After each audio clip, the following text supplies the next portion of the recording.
Welcome to Nasdaq Trade Talks. I'm Jill Malandrino, Global Markets Reporter at Nasdaq.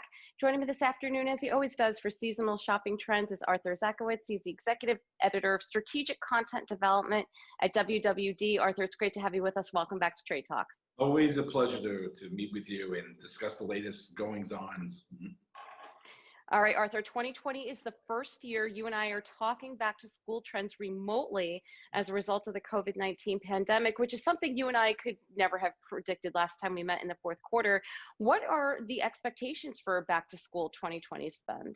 Well, I think, based on a lot of the surveys that have been going out, we're going to see a larger amount of dollars spent online. I think the NRF is predicting, about $34 billion in back to school spending for K to 12 students, and that's versus like 26 billion last year. But 10 billion with the B is going to be online spending.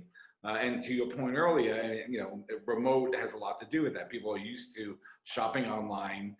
Schools are reopening, right? They're going to be reopening. Some are not, right? Some will remain remote or have some sort of hybrid schedule. So, people are used to shopping online. The kids are going to be at home, and it's going to be a different environment. The priorities are also shifting, I think, as far as what the products that people are going to be buying and focusing on. Well, it's interesting to see that 2020 is going to surpass 2019, even with many children not physically returning to school. And I'm sure some are going to go to school and have to come back home if we can't get the cases under control. What's driving the trends that they're actually spending more this year?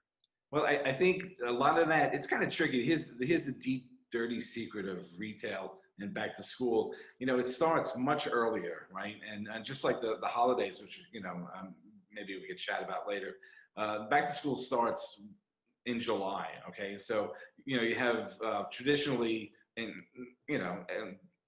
not looking at 2020, for example, but traditionally, about 10% of back to school sales, kind of start in July. People take advantage of Amazon sales and, and it kind of ramps up and then picks up speed. And then there's kind of a little break. And then we have, kids get back in school, they see what others are wearing, and then they, there's no little surge.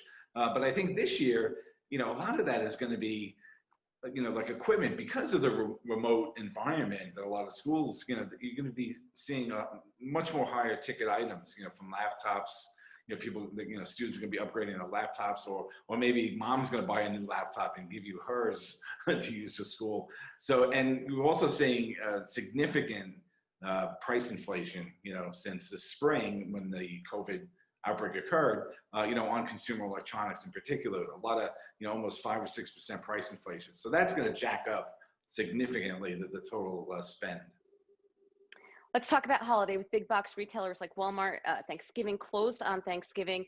What's your early outlook for holiday 2020? Is this being done as a result of keeping people socially distant? I mean, sales kind of seem to go on even way earlier than Thanksgiving these days.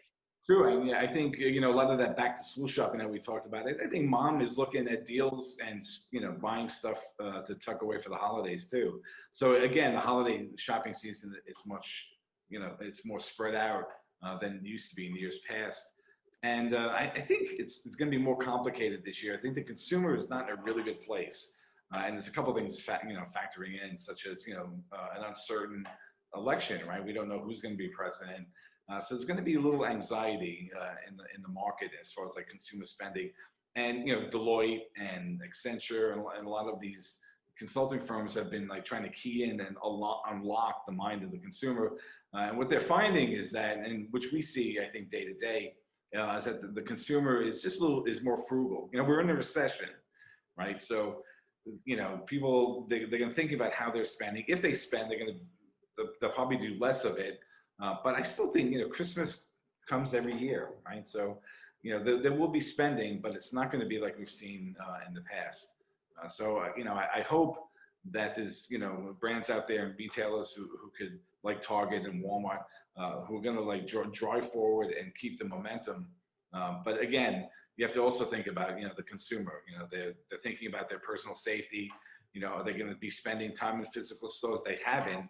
So, why suddenly would they go into a store to go shopping? So you'll see, like Target, for example, is a great one-stop shop place, right? You could go there, you could do food shopping, you could buy holiday gifts, you could buy back to school, you know, and it's a safe in and out kind of journey that the consumer will embrace. So it's a very challenging year this year. I think part of the concern is too, we've seen an uptick in consumption, an uptick in personal income, largely due to stimulus checks. You're seeing some uptick in consumption with services, but if this stimulus program doesn't continue, and many of the jobs, the tens of millions of jobs that have been lost are primarily in the services sector, if there's no stimulus and these jobs aren't coming back online, there's simply not going to be any income to spend, which is unfortunate. Right, and you know, generally, you know, what would happen in a normal year, you know, people would go into debt a little bit. So, you know, even if things were tight, they would, I think we had talked about this before, like as a trend, you know, they would be spending money in anticipation of getting a tax refund in the spring of next year. So, you know, November comes around, December, you know, they'd be heating up their credit cards, thinking that they could pay it off in that spring. So given the amount of uncertainty, that's also another dynamic that is making things more difficult for the consumer. Absolutely. All right, Arthur, great to have you with us as always. Thanks for joining me on Trade Talks. A pleasure. Thank you. And thanks for joining me. I'm Jill Malandrino, Global Markets Reporter at Nasdaq.